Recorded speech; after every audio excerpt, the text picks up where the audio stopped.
Lueroi's Pokemon Black and White 2 walkthrough, Part 27. Hey guys, what's up? Welcome back, and we're here in the Pokemon World Tournament south of Drivel City, and in the last episode we took down this guy, Clay, the 5th gym leader, and after you defeat him, he's going to show you and Hugh what the Pokemon World Tournament is all about. And you're going to have an 8-person tournament, so we have a little bracket going, and if we win 3 battles in a row, we will be champions and get some awesome prizes.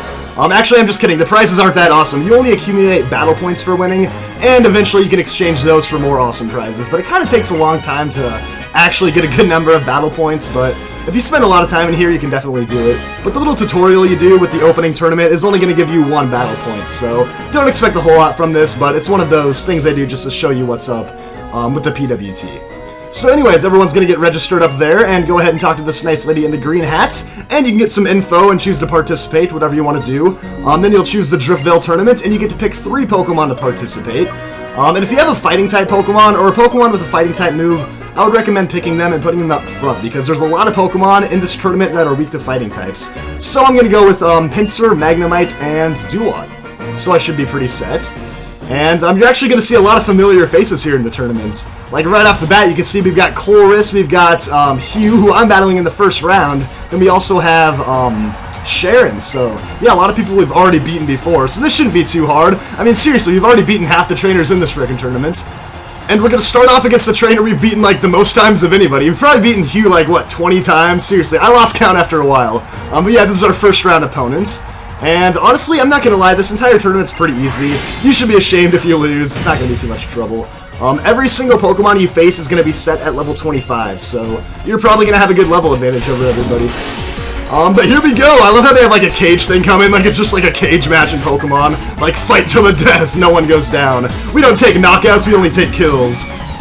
And it looks like Hugh's gonna start off with the starter Pokemon, in this case it's a Servine. And this will actually be really easy for Pinsir because I finally got a Bug-type attack. Like, yeah, that's right, it took me to level 29 to get my Bug-type a Bug-type attack, but now I have X-Scissor, which is really powerful, super effective against grass, so pretty easy kill there. I get my Moxie Boost too. You actually don't get any experience points in these battles, and you're also not allowed to switch in before your opponent. So normally I would just go to my Water type, but I kind of have to just deal with the Fire type now. And I'm going to be really risky and try to attack it anyways. I know it has Flame Burst, which would do a lot of damage, but hey, he only used Leer, so that's not too bad. So hopefully Brick Break can knock it out. And yeah, obviously I'm not going to use X-Scissor though, because that's not very effective. And, ooh, there's the Flame Burst. We'll see if it knocks me out. Alright, not bad. So, Simi's here is able to go down, not too bad. Kind of a weird way to go about it, but it was a 2-hit KO. And my Moxie Boost again. That's actually really helpful in these kinds of battles. And last up is Tranquil. Alright, so this thing could definitely knock me out with a 1 flying type attack, but I'm probably faster than it, so let's finish it off with the strength. Bam! There we go. So Tranquil goes down.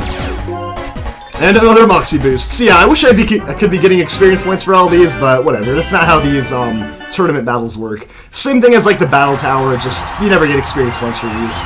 So there we go, we took down Hugh, knocked him out in the first round, made a fool of him in front of all these people. And seriously, I love like the whole setup here. You just walk in from both sides with screaming fans like a big screen TV. It's pretty awesome. Anyways, let's take a look at the tournament bracket here because it is March Madness time, and Colress, the 1 seed, looks like he's going to take down Seamus. And ooh, here's an intriguing matchup, Sense versus Michaela. Ooh, Michaela with the upset. I don't even know if that's an upset, but whatever. Alright, Hugh versus Lueroi. We all know how that one went down. We can pretty much pencil that one in before it even happened. And Sharon's going to take down that random other trainer, obviously, because Sharon's actually a regular character in the game. But yeah, round 2, here we go, it's semifinals time. If we win this one, we're going the distance to the championship. So yeah, I wonder if like everyone at home fills out the brackets just like in the NCAA tournament, like predicting the winners. I would totally be picking myself to win the entire thing. But anyways, here we go. It's second round time. Sharon versus Lueroi. It's a rematch from the very first gym fight, and I'm ready to go. So the fans are screaming, the lights it's on. It's time to do this. Semifinals, here we go. And the cage is locked. No more leaving now. It's a fight to the death once again. Anyways, here we go. It's Pokemon Trainer Sharon, and he's actually going to start off with a Stoutland. Like, how in the world did you get a level 25 Stoutland? It's not even possible. But anyways, we'll take care of this thing with Slayer. And the real nice thing is that Stoutland does not have Intimidate, so I can just get in there with a quick Brick Break and knock it out. Not have to worry about getting my attack lowered. I guess he's gonna actually live, but seriously, you're gonna use Tackle. Why is, like, Tackle your best possible move on a Stoutland? So embarrassing. Anyways, we're going to take him out. I mean, honestly, if you had a decently powerful attack, you probably could have knocked me out or something. But it's Moxie Boost time, which means pretty much game over, because all of Sharon's Pokemon are normal types, and I have Brick Break. And this is what I was talking about earlier when I said you should bring in fighting types. You will dominate everybody in here, seriously. So Watchog goes down in one hit, and more Moxie Boost. It's pretty much over at this point. This is like an insane blowout. And now all I've got to do is take down this Chinchino, and this match will be over. So I don't need to think too hard about this one. I'm just going to use a Brick Break. And you use Workup. Like, I'm astonished. The one chance you get to finally attack me, the one chance you get to save yourself, you boost up your stats just to get killed the next turn. But you know, it was a good try, Sharon. It was a real good try. So, Chinchino goes down, and another Moxie Boost. I wish I could just keep these the entire tournament. That would be epic. Alright, there we go. So, Sharon was defeated. A lot easier than he was the first time I fought him, I feel like. And bam! We got like all these freaking explosions and confetti and crap going around. And for good reason, because we are going to the finals of this tournament. And I feel like I'm like accomplishing so much, but these are like literally the easiest battles ever. Alright, so back to the big screen. Let's see who's going to be facing us off in the finals. Oh yeah, let me guess. Chloris versus Michaela. Like, who is Michaela? No one knows who Michaela is. Obviously, I'm going to be facing Chloris. And then Sharon got dominated. So yeah, have fun in like the third place match against Michaela, Sharon. But anyways, here we go. It comes down to this match. Lueroi enters. This will be the first title win. Yay! I like how just one person was like, yay, no one else said anything.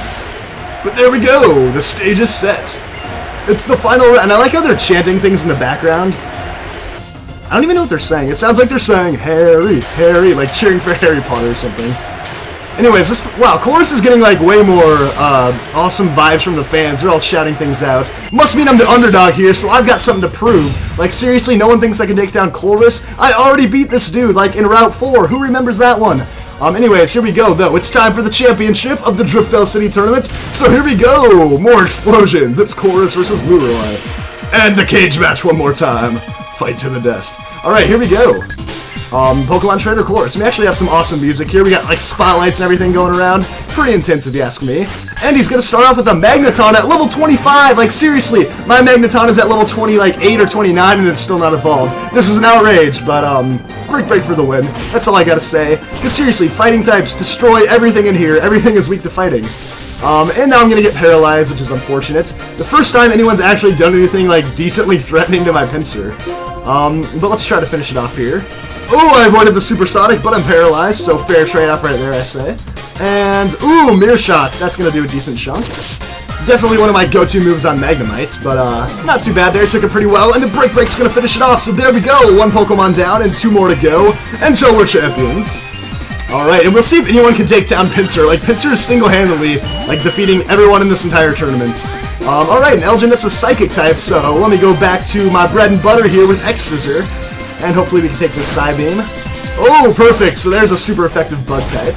Yeah, not a lot of people realize that Bug is super effective against Psychic and Dark. And those are two really popular typings, especially in the Elite Four, so always good to have a Bug type. And last up is Clank, a Steel type, which is weak to fighting. Like I was telling you guys, seriously, fighting dominates everything. And looks like he's gonna use Charge, so as long as I'm not fully paralyzed, this battle is as good as done. And there we go, so that was actually the easiest thing I've ever done in my life. Pinsir, I didn't even need two other Pokemon. We never even had to bring out Duat or Magnemite. Pinsir just sat here and just killed everyone, one by one, by one by one. It was pretty epic. Alright, so the winner is Lueroi. Oh yeah, now I get my name up on the big screen. And everyone loves me now. See, that's what you guys get for thinking Chorus is gonna beat me. Like, y'all were cheering for him coming out, but now you all know what's up. You're all cheering for my name. So there we go. So that's what the Pokemon World Tournament's all about. You get to fight a bunch of trainers, get battle points, accumulate battle points, and get prizes. So you can waste as much time as you want here. You can spend hours and hours fighting, having a good time, but that's the only thing you actually need to do for the main storyline of the game. So if you want now, you can peace out and take care of other business, or you can hang around and get more battle points. But we already have one, so I'll probably just be okay with that. I don't really like staying here too long when I'm trying to beat the game. So there we go, that's what the tournament's all about once again, and you're actually going to notice that people like Roxy are going to be found in this tournament. There's a lot of gym leaders, a lot of trainers you've seen throughout the game that will be competing here, so if you're interested in fighting some more people you've seen before in the game, then get back in there and do some more tournaments. And I think that's going to about wrap things up, so Clay's going to head out, and we're free to go now. So actually, quickly before I leave, though, let me check out some of these prize counters over here, in case you guys are interested in seeing what you can get for winning these tournaments. So right here, you can trade your battle points for fabulous prizes, and you got stuff like TMs over here. But seriously, though, you have to, like, win all of these tournaments just to get, like, a few battle points. Honestly, I feel like that's kind of a ripoff. Like, I should be getting endorsement deals and million-dollar contracts for winning these tournaments. Instead, all I get are worthless freaking battle points. But then Sharon's gonna talk to us for a little bit, and he's like, I hardly recognize you guys. You look way different. Like, dude, seriously. It hasn't even been that long. We've had like 10 hours of playtime. You act like it's been years. But yeah, then Hugh notices that a Team Plasma guy ran by, and he's ready to go after him, and like, you know, he wants me to come with so we can go freaking tie him up and beat him with a baseball bat. But then Chorus is like, y'all shouldn't be getting your necks into some dangerous business like this. And, you know, Hugh, he really doesn't care. He's gonna run after them. But seriously, Chorus, you think Team Plasma's dangerous? Like, seriously, 9 out of 10 times, they die in 1 hit. Like, the other time, they'll die in like 2 hits because you missed or something.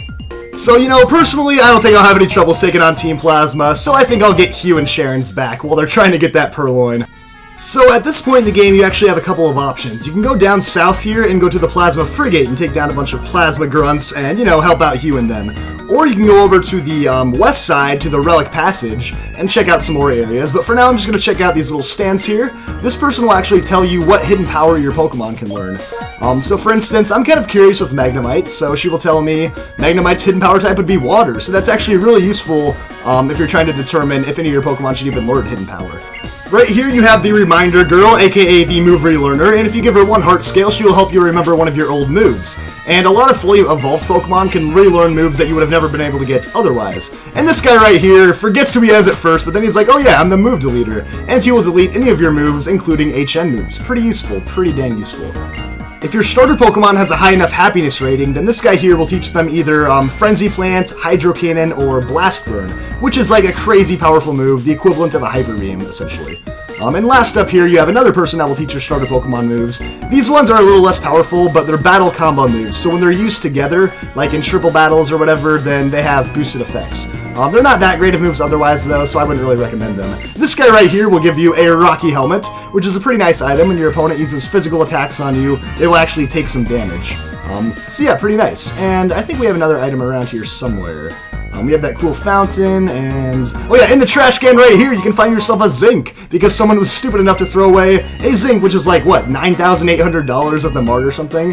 Yeah, someone was kind of an idiot. But anyways, guys, let me use my dazzling machine, because I think we have something down here. Aha, and it is an invisible ether, so there we go. And like I said, you have 2 options at this point. You can go west in this direction to the Relic Passage, and if you go through the Relic Passage, you can do some extra training and actually catch yourself a Volcarona, because it loops all the way back to the Relic Castle. Your other option is to continue the main storyline and go to the Plasma Frigate. I'm not going to go to the Plasma Frigate, I'm just going to grab this PP up right here. And in the next episode, I'll be heading to the Relic Passage, and by the time I get back to the Plasma Frigate, I'll actually have a new team member, so there's something to look forward to. But yeah, thanks for watching, everybody. That's going to wrap things up. So like I said, we're going to be heading to the Relic Passage in the next episode. So thanks for watching, everybody, and stay tuned for more, because, like I said, we got that next Pokemon coming up in just a few more videos. See you guys all next time.